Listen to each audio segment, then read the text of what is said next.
History Network, host the African History Network show. It is Sunday, December 17th, 2023, and we are live. I wanted to come on for a few minutes and talk about this topic that I wanted to discuss back on December 7th, but did not get a chance to talk about. And this deals with the Vicksburg Massacre in Vicksburg, Mississippi, that took place December 7th, 1874. December 7th, 1874. You've heard me talk about this before. And an African-American sheriff by the name of Peter Crosby was forced out of office, as well as many other African-Americans who held political office there in the county. And they were forced out of office by a paramilitary white domestic terrorist group called the White League, which was founded in March 1st, 1874, the White League. So all this takes place during the Reconstruction Era, which is 1865 to 1877. And this is the period of time right after the Civil War ends in 1865 and chattel slavery ends December 6, 1865, when Georgia ratifies the 13th Amendment. Okay, so I've talked about the Vicksburg Massacre before, and I'm not just a talk show host, I'm also a historian, political commentator, and lecturer, and I will be teaching another session of my online class, Black Resistance Movements from the Haitian Revolution, U.S. Civil War, Civil Rights Movement, and Black Power Movement, 1800 to 1968. So I'll be teaching that today as well as soon as I finish this broadcast. So if you haven't registered for that online course, you can register for that right now. And we have the information in the thread of the broadcast, as well as at our website, theafricanhistorynetwork.com, theafricanhistorynetwork.com. So when we look at the Vicksburg Massacre, okay, Zen Education Project has some good information on the Vicksburg Massacre. And on December 7th, 1874, during the Reconstruction Era, the Vicksburg Massacre occurred in Mississippi, with estimates ranging from 75 to 300 African Americans were killed. Estimates range between 75 to 300 African Americans who were killed. You're going to have white people attack African American citizens who had organized to defend Peter Crosby, who was an African American sheriff there in that county in Vicksburg. He was a formerly enslaved man and a veteran of the Union Army. Peter Crosby had been forced to resign from his duly elected role as sheriff. Okay, now the Zen Education Project cites an excerpt from the book "A Nation Under Our Feet," "A Nation Under Our Feet," by Black Political Struggles in the Rural South from Slavery to the Great Migration, by historian Stephen Hahn. Okay, here's a picture of the book, "A Nation Under Our Feet, Black Political Struggles in the Rural South, Slavery to the Great Migration." Okay, now, when we look at this excerpt from this book, it says, most important was the emergence of the White League and of the White Line movement more generally in Louisiana and Mississippi. Okay, so as I stated, the White League was founded March 1st, 1874. Okay, and you're also going to have a movement called the White Line movement, which dealt with the white racial line when it came to politics, the white racial line when it came to politics. So this is during a period of time when African Americans are acquiring land, we're making large advances, we are holding political office, getting elected to political office. You have African American men who are voting because of the 15th Amendment of 1870. Okay, and you have growing resentment from white people, especially in the South, towards these advancements that African Americans are making. Okay. And then in 1873, you're going to have what's known as the Panic of 1873, where you have an economic collapse, economic depression here in the U.S., and that's going to heighten racial tensions. Okay. And we see this throughout history when you have heightened racial when you have economic depressions, when you have economic strife, this heightens racial tensions. And we see this here with what was originally called the Great Depression and later called the Long Depression after the 1929 stock market crash, which causes what we normally term as the Great Depression. So if we look at this, we go back to this article here from the Zen Education Project. Most important was the emergence of the White League and of the White Line movement more generally in Louisiana and Mississippi. Committed to drawing the racial line in politics and inviting all white men without regard to former political affiliations to unite. Okay.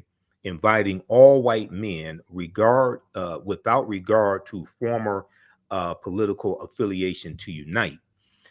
The White League was first organized in Opelousas, Louisiana in late April 1874, and then spread rapidly. Okay. And the Opelousas in 1868 is where you have the Opelousas Massacre of 1868, which was around voting rights and African Americans trying to vote also. So it was dealing with politics. Now, it clearly built on foundations. The White League clearly built on foundations established by the Ku Klux Klan and the Knights of the White Camellia. The Knights of the White Camellia, Camellia is also another domestic terrorist organization, white supremacist organization, similar to the Ku Klux Klan, but not as well known as the Klan. It built clearly on foundations established by the Klan and the Knights of the White Camellia. A Union Army commander regarded the White League as a, quote, second edition of the White Camellia campaign of 1868, but was even more directly aligned with the Democratic Party at that time. Now, the Democratic Party at this time is before the party realignment that begins in 1928 with the election of Herbert Hoover, who's the Republican candidate, and the Republicans implement a Southern strategy and appeal to white Southern segregationists in 5 former Confederate states to get them to vote for Herbert Hoover as president. And Republicans start pushing African Americans out of the Republican Party, and they're starting to ignore issues and concerns pertaining to African Americans. So then we're going to start slowly going over to the Democratic Party, because even though we were skeptical of the Democratic Party, but when Franklin Roosevelt becomes elected in the 1932 presidential election, we see the Democratic Party is more receptive to our issues. So we start slowly going over to the Democratic Party. The party realignment is going to complete in 1968 when Richard Nixon wins the 1968 presidential election, and he runs on the platform of law and order. He runs on the Southern strategy as well. He's the Republican candidate, and he's running against the Democratic candidate, which was Hubert Humphrey. Okay, Hubert Humphrey. And Hubert Humphrey loses. We know President Lyndon Baines Johnson does not run for another term, who was the outgoing president. Okay, so this is before the party realignment takes place. Okay, now, indeed, leagues were often little more than local Democratic clubs converted into paramilitary companies. Quote, if the Democratic Party is arrayed against the Negro and the Republicans, end quote, the Opelousas Courier proclaimed, quote, it becomes a white league. It becomes a white league, and no one can object to its efficient organization, end quote.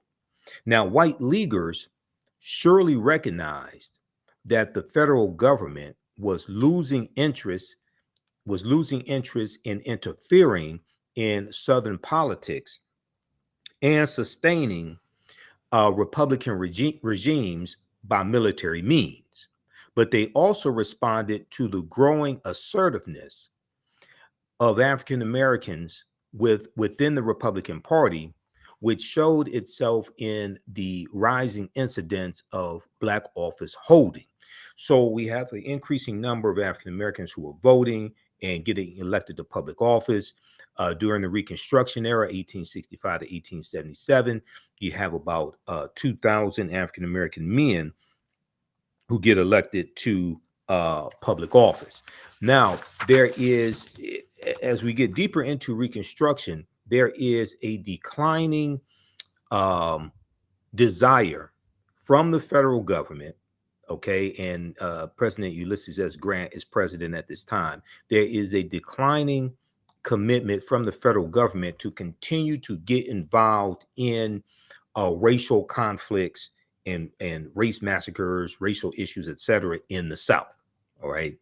The panic of 1873, this depression of 1873, when you have the collapse of banks, and you have the collapse of 89 railroad companies out of 364 railroad companies. You have the collapse of the J. Cook and Company Bank. It starts with the collapse of the J. Cook and Company Bank, which invests a lot of money into building the railroad tracks, and they're overextended. So the 1874 midterm elections, Democrats take back control of the House of Representatives for the first time prior to the Civil War taking place. And you have this economic depression that lasts from about 1873 to 1879, okay? When you had the Ku Klux Klan Act of 1871, which was passed by Congress, and it was designed to crack down on domestic terrorism, especially in the South, and Ku Klux Klan activities who were attacking elected officials, attacking African-American elected officials, killing them, and attacking white Republicans. As time goes on, and also President Grant declares martial law in 9 counties in South Carolina in October of 1871, utilizing the Ku Klux Klan Act. And this allowed for the newly formed Department of Justice, which was created in 1870 by act of Congress. This allows the Department of Justice to federally prosecute these domestic terrorists. Okay, and this is what happens. SmithsonianMag.com has a good article dealing with this, and we do a lot of this history in my classes, and we go through this history chronologically. Created 150 years ago, the Justice Department's first mission was to protect Black rights. Created 150 years ago, the Justice Department's first mission was to protect Black rights. In the wake of the Civil War, the government's new force sought to enshrine equality under the law. Now, this is an excellent article from July 1st, 2020, by Brian Green for SmithsonianMag.com, which is the official magazine of the Smithsonian Institute. And they're cracking down on Ku Klux Klan activity, and they're prosecuting hundreds of Klansmen, okay? And Ulysses S. Grant in October of 1871, I should say, is going to declare martial law in 9 counties in South Carolina, and these Klansmen are going to be prosecuted, okay? So, but when the Clinton, Mississippi massacre of 1875 takes place, Ulysses S. Grant implements his policy of non-interference, and there's less support to keep the federal government engaged in these conflicts in the South. There's a declining amount of support, and there's a declining amount of public support as well.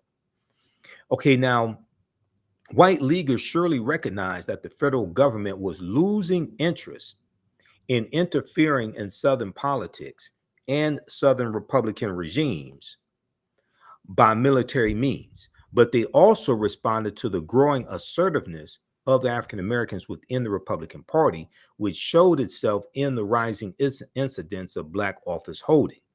By that time, too, white line counterparts in Vicksburg, Mississippi, had demonstrated how paramilitary mobilization and very definite intimidation could bring electoral success, even where Black voters held decided numerical sway. So the White League was heavily engaged in political violence against African Americans to suppress the African American vote. If anything still held back a full-scale white paramilitary offensive, it was removed in the November 1874 elections. Okay, the November 1874 elections. Congressional Democrats won control of the House of Representatives for the first time since Southern slaveholders had rebelled against the national government. So this is during what was originally termed as the Great Depression. This is taking place during that period of time because of the Panic of 1873. And at the same time, people are saying, well, you keep intervening and spending taxpayer dollars to deal with these Black people in the South. Okay. By 1876, when you have the presidential election in 1876 between the Republican Rutherford B. Hayes and the Democrat Samuel J. Tilden, the unemployment rate had ballooned to 14%. Okay, so all this is taking place at this time, and the progress of African Americans gets caught up in this. And this political violence, this economic depression, this unwillingness of the federal government to keep intervening on behalf of African Americans in conflicts in the South, this was going to lead to the end of Reconstruction in 1877 with the Compromise of 1877. So congressional Democrats won control of the House of Representatives for the first time since Southern slaveholders had rebelled against the national government. Okay, going back to the beginning of the Civil War, April 12, 1861. Now, in Vicksburg, Mississippi, white liners seemed to commemorate the event, the November midterm elections and Democrats taking back control of the House of Representatives. White liners seemed to commemorate the event by moving quickly to complete the work they had begun in the summer of 1874. This time, they focused on the county rather than the municipal government. Okay, they focused on county government as opposed to city government, which was on and county government there in Mississippi was almost in the Vicksburg, Mississippi area was almost wholly dominated by African American Republicans, including the sheriff Peter Crosby, who was a native Mississippian who had served in the Union Army during the war. Now, meeting in early December 1874, the white line demanded, or the White League, I should say, the White League demanded the resignations of all of the African American officials and pressured Sheriff Peter Crosby to yield under what he regarded as a threat of assassination. It should say threat as opposed to threat, a threat of assassination. Now, Peter Crosby then headed to the state capitol for help. And he was seeking help from the governor at the time, Elbert Ames. Here's a picture of Governor Ames.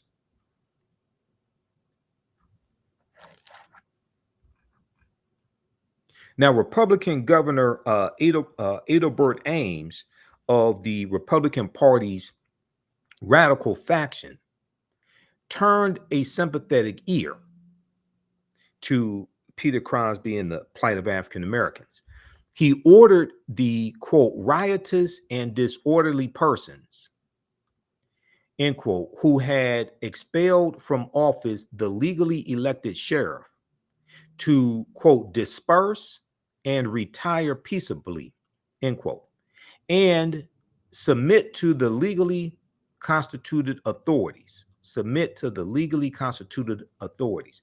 He also instructed a Warren County militia company to cooperate with Peter Crosby's effort to regain office and suppress the mob, and suggested that Sheriff Peter Crosby should summon a posse for further assistance. Now, Governor Elbert Ames' orders did little to change the behavior or temper of the white people there in Vicksburg, Mississippi. But Sheriff Peter Crosby's call for a posse revealed a strong foundation of loyalty and organizational readiness among African Americans in the surrounding countryside. And you're going to have a lot of these African American men who are going to be part of this posse, who are former Civil War former Civil War veterans as well. You're going to have that also. Okay. Now, with dispatch, owing to the churches, political clubs, and other institutions of Black community life, a major mobilization took place. So you have all these African-American organizations who are organizing this posse to help Peter Crosby regain his office, but also help other African-Americans who were forced to resign as well. Churches, political clubs, and other institutions of Black life. As several hundred African Americans marched in 3 columns towards Vicksburg, Mississippi, even Peter Crosby feared the consequences and tried to turn some of them back. It was too late. It was too late. White people opened fire, and despite some brief standoffs, the African Americans were forced to flee. For another 10 days, some of the young white participants joined by reinforcements from across the river in Louisiana, stayed on the warpath. Now, when the smoke cleared, at least 29 African Americans had been killed, and a great many more had been wounded and terrorized. The seat of government remained in the hands of the white liners. And Peter Crosby briefly held as a prisoner. He was compelled to resign from office yet again.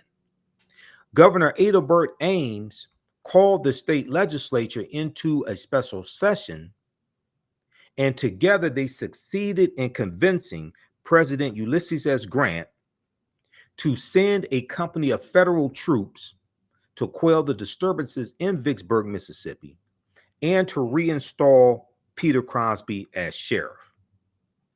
But Peter Crosby's days in office were numbered, and so too it appeared were those of Republicans over much of the state of Mississippi.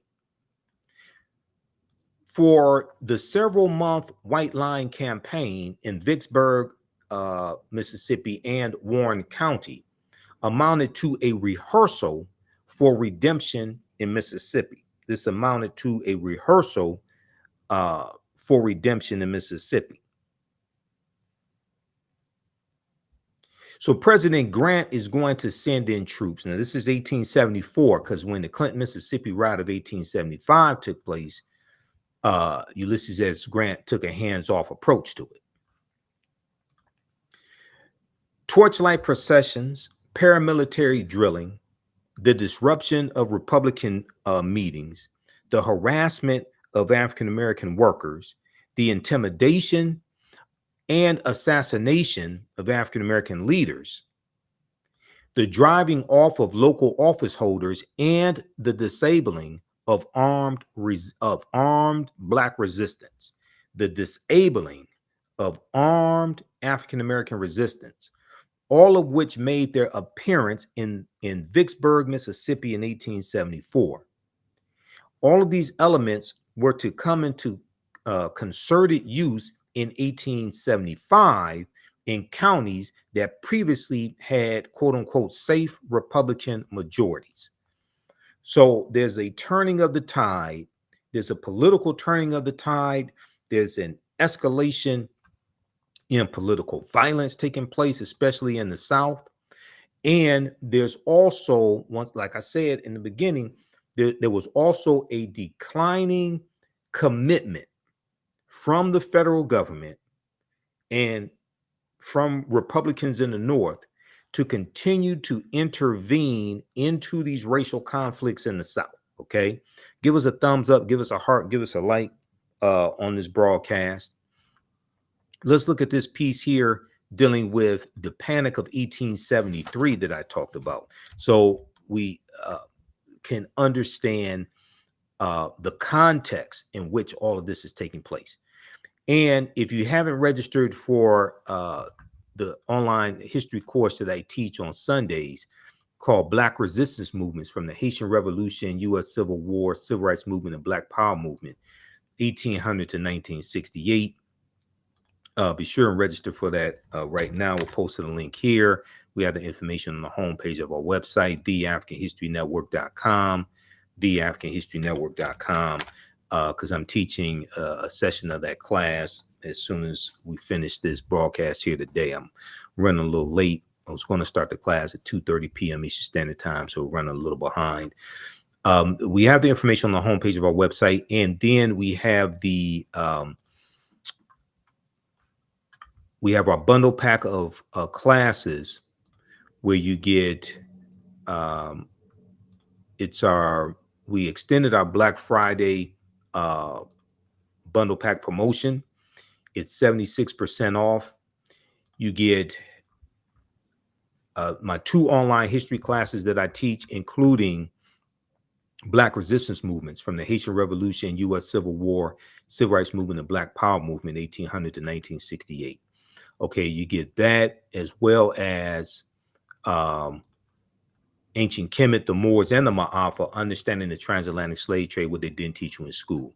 So you get my 2 online history classes that I teach, and each one is like 13, 14, 15 weeks. Okay, so it's about close to 30 hours each of content or more. You get that, and you get 15 of my lectures in digital download format. So the digital download bundle pack, African History Awakens the African Mind from Mental Death, you get all that on sale for $100. The 2 online courses and the 15 digital download lectures. Okay, so register for that right now. That's a limited time only. We have that right on the homepage of our website, theafricanhistorynetwork.com.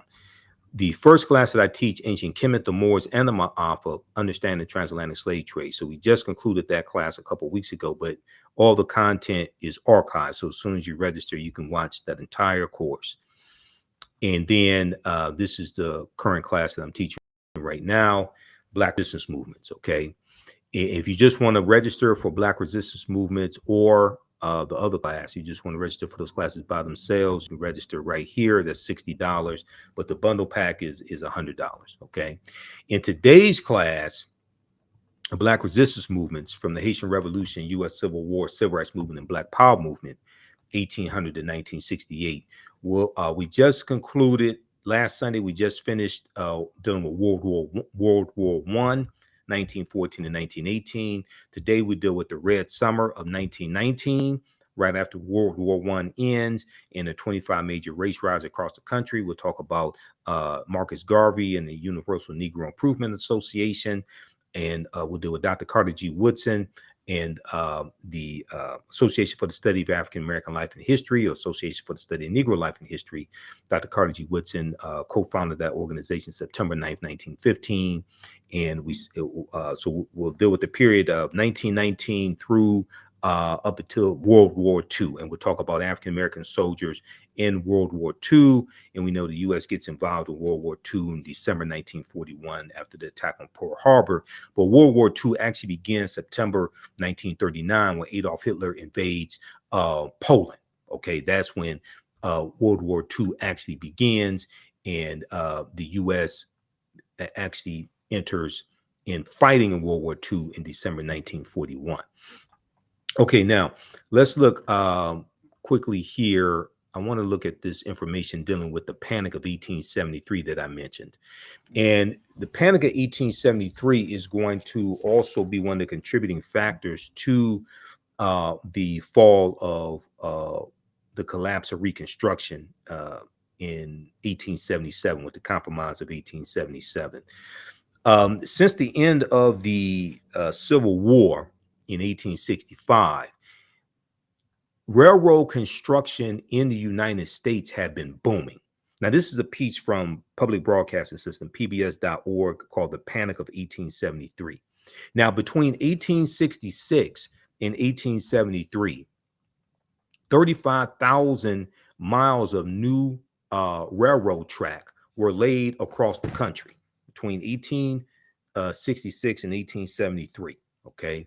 35,000 miles of new railroad track were laid across the country. Railroads were the nation's largest non-agricultural employer. Banks and other industries were putting their money into railroads. They're investing in railroads, okay? And expanding, you're building these transcontinental railroads, you're building these railroads from one side of the country to the other side of the country. So when the banking firm of J. Cook and Company, a firm heavily invested in railroad construction, when this firm closed its doors and filed for bankruptcy on September 18th, 1873, a major economic panic swept the nation. A major economic panic swept the nation. And this is going to be followed by 89 of the 364 railroad companies that are going to shut down and file for bankruptcy as well. Now, J. Cook's firm had been the government's chief financier of the Union military effort during the Civil War. Okay, this is J. Cook and Company.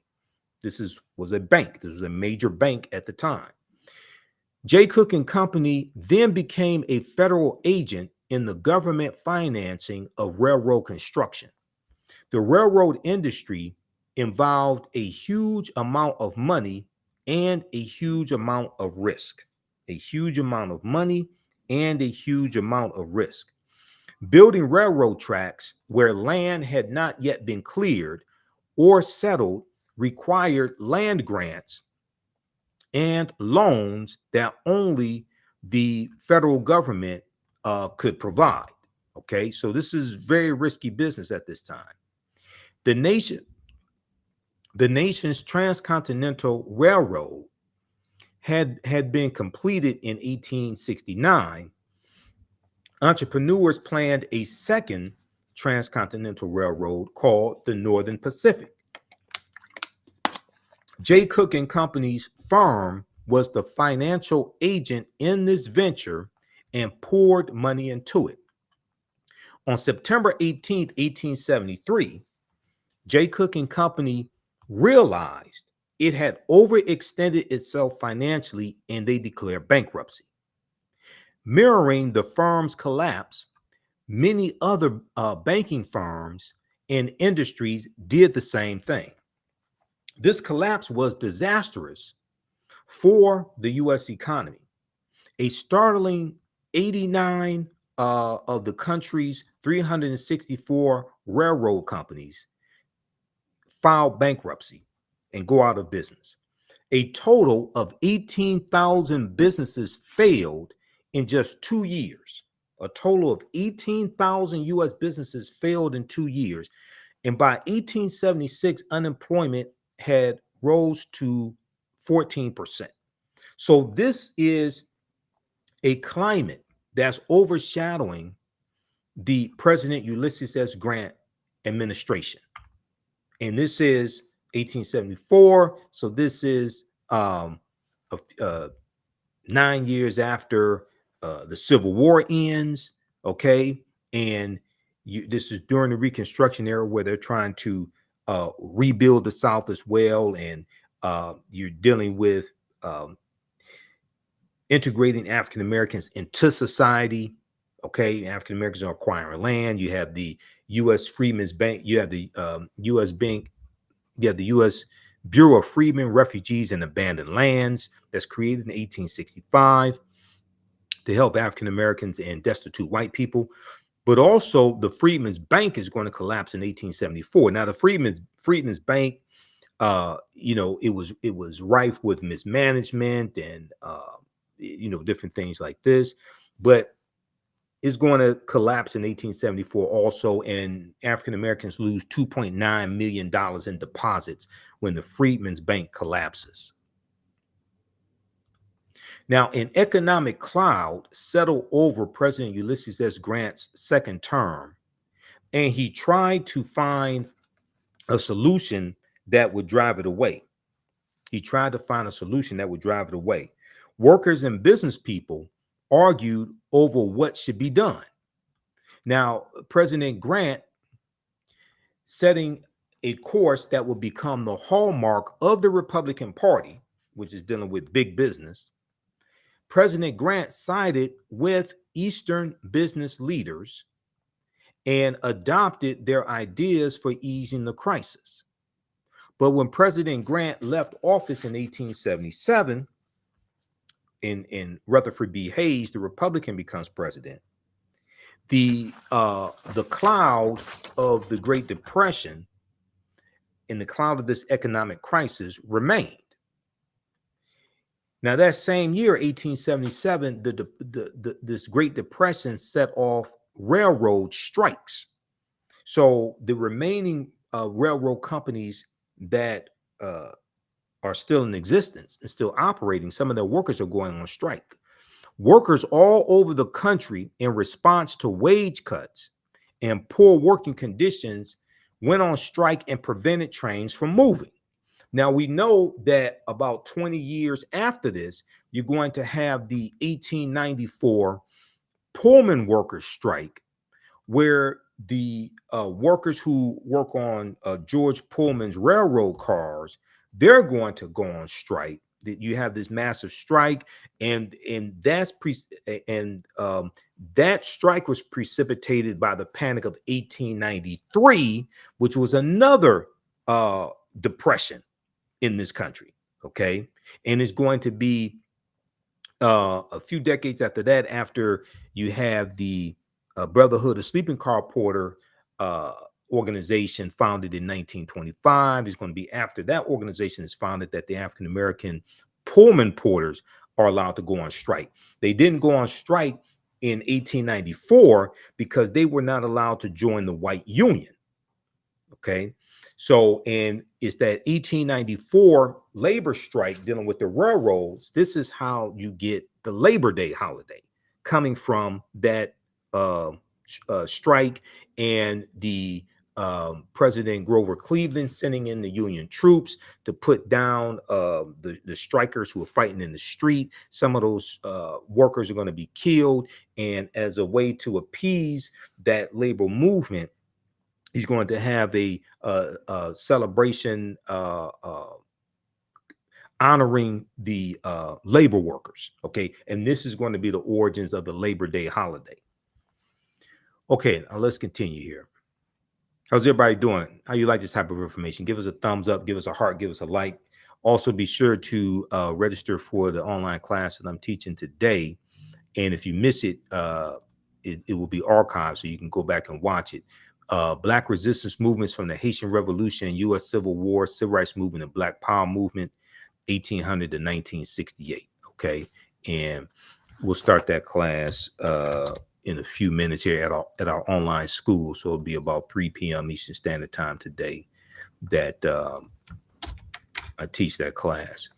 Okay, now let's go ahead and wrap this up. Also, I'll be on live tonight, 9 p.m. Eastern Standard Time for the African History Network show. Okay, we'll be on live, the African History Network show. Okay, so President Rutherford B. Hayes was forced to send federal troops to more than half a dozen states to stop these strikes, these railroad strikes, stop these railroad strikes from these railroad workers. In the end, the fighting between strikers and troops left more than 100 people dead and many more injured. Southern African Americans suffered greatly during this first Great Depression, this Great Depression of 1873 that lasted about 1879. Preoccupied with the harsh realities of farming, of falling farm prices, wage cuts, unemployment, and labor strikes, the North became less and less concerned with addressing racism in the South. This is what I was talking about. You have all this taking place, all these conditions taking place, and then and you have this economic depression, and there's less and less interest from the federal government to intervene in racial conflicts in the South to help African Americans. White supremacist organizations like the Ku Klux Klan, which was founded December 24th, 1865 in Pulaski, Tennessee, a few days after the 13th Amendment is ratified, Christmas Eve, they were founded, which had been suppressed through punitive Reconstruction legislation starting in 1868, resumed their campaign of terror against African Americans and Republicans. Violent conflicts erupted, including the 1873 Colfax Massacre in Colfax, Louisiana. By the time the Great Depression lifted in 1875, Southern whites would already be regaining power. And you're going to have that in 1878 in Louisiana, you have what's known as the panic. I mean, not the panic. The Black Exodus, the Black Exodus of 1878, when you have the Black Exodus of 1878, when you have about 6,000 African Americans migrating from the South, migrating from primarily Texas and Louisiana out west into Kansas. And the reason why they were leaving in 1878 is because the Democratic Party won the statewide elections in 1878, and they won control of all the statewide offices. So these African Americans are leaving because they know these white supremacists have taken back control of statewide government. So they're leaving, and they're looking for a better way of life out in Kansas. The irony, and we deal with the Black Exodus in my class, Black Resistance Movements from the Haitian Revolution, U.S. Civil War, Civil Rights Movement, 1800, and Black Power Movement, 1800 to 1968.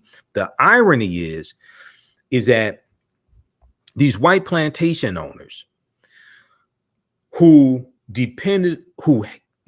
many of them hated African Americans, but they needed our labor. They're going to plead with statewide elected officials in Louisiana to beg them to force us to stay. But you don't want us, and you despise us, but you want to exploit our labor. And then when we leave, you want us to come back. You can't make this stuff up. You go study the Black Exodus of 1878. They were called exodusters. All right. So hopefully you learned a lot today. I wanted to talk about the Vicksburg Massacre of 1874. And the reason why this history is so important, because this history, we see the continuation of the Civil War and the political violence that brought an end to the Reconstruction Era.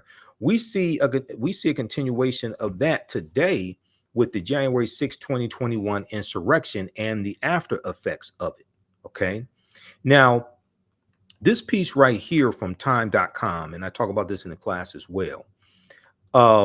This deals with how the history of the Reconstruction era is not properly being taught in schools or not being taught at all. It's an excellent article from Time magazine. A new report finds that 45 states are failing to teach students about the period that shaped race relations after the Civil War. Okay, now this came out January 12th, 2022, January 12th, 2022. And they cited Eric Foner. Eric Foner is one of the top historians when it comes to the Reconstruction era. Okay.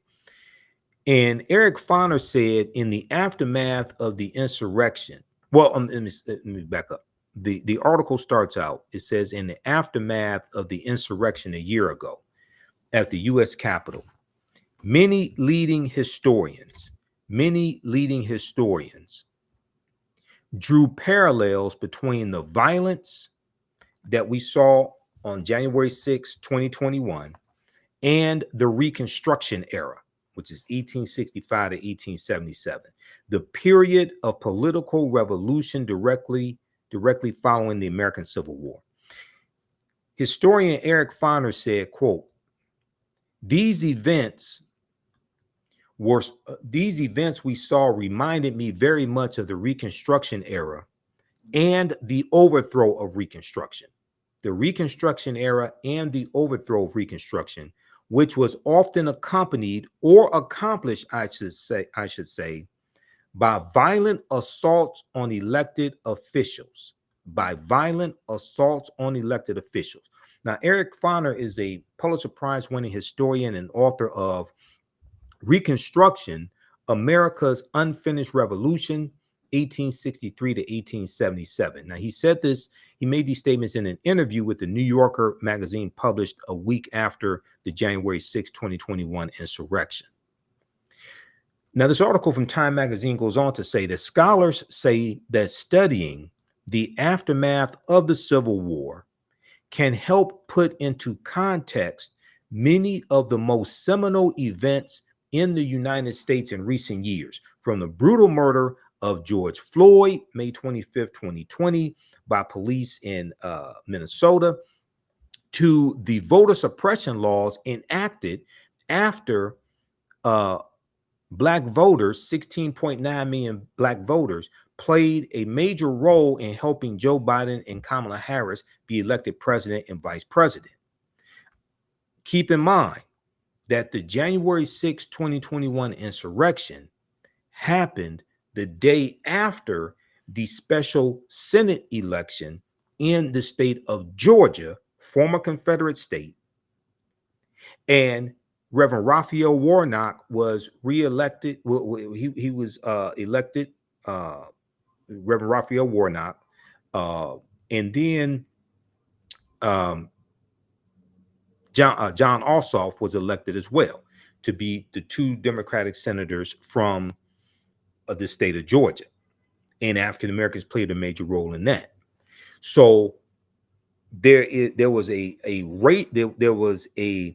racial motivation and racial backlash.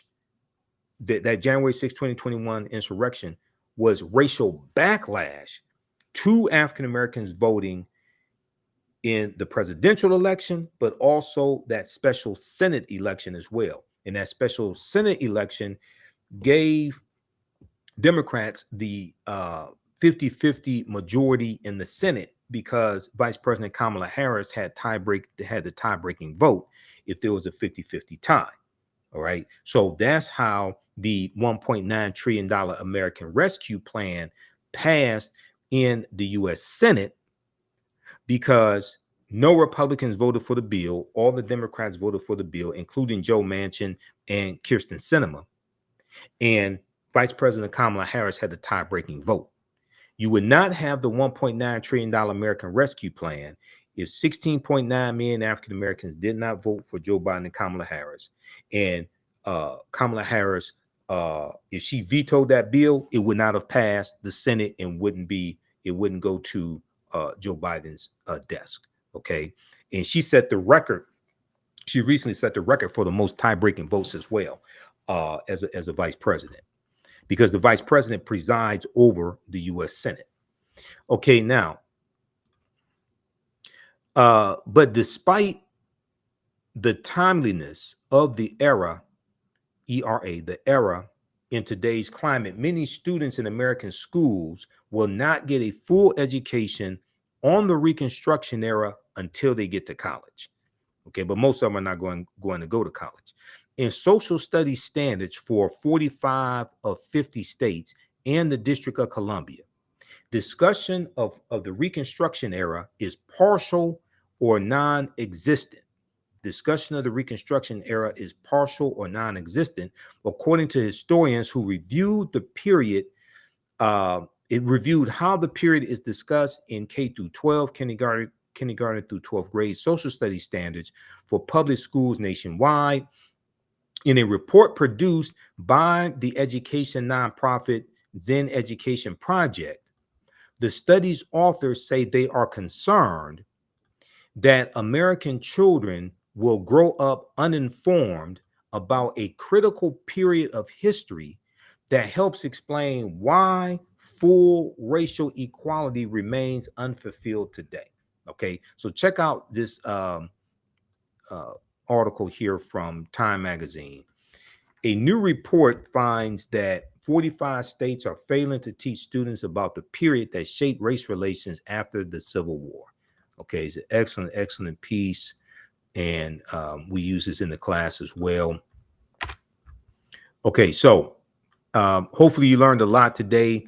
You can also support the African History Network, $ the AHN show through Cash App, $ the AHN show through Cash App, and through PayPal, paypal.me/the AHN show. This helps us keep doing the research, stay on the air, keep broadcasting, pay some of the bills. We have that information on the homepage of our website as well. So you can scroll down and we have it right there. We have the link here. Click on that link. Here's our QR code for Cash App. And we go to our Cash App account. Our Cash App tag is $ the AHN show, SHOW. When you go to it, it will say Michael. It may show my picture there. These other ones here and others like it are fake African History Network Cash App accounts. They've been stealing money from us. I'm still trying to get them shut down. And here's our link here for PayPal as well. All right. So be sure to register for this online class. Register for the bundle. Also the Black Empowerment Friday weekend bundle, 76% off. You get my 2 online courses, and these are multiple week courses, and you don't have to be in class live. We do the sessions live. All the sessions are archived and recorded. Even after the course is over with, you don't lose access, and you get 15 of my lectures in digital download format. You get all that for a bundle. It's on sale $100 right now. Okay, it's at our website, theafricanhistorynetwork.com. All right, we have to get out of here. Hopefully you learned a lot today. Give us a thumbs up, give us a heart, give us a like on this broadcast. Follow us on our Facebook fan page, The African History Network, and my YouTube channel, Michael Imhotep, IMHOTEP. And look out for the African History Network show. Watch me on Fridays on Roland Martin Unfiltered. I just guest hosted on Friday, December 15th. So we're airing some of those clips as well of me guest hosting Roland Martin Unfiltered. Remember, right now it's correct wrong behavior. It's not over till we win. Wakanda forever. And we'll talk to you next time. Peace.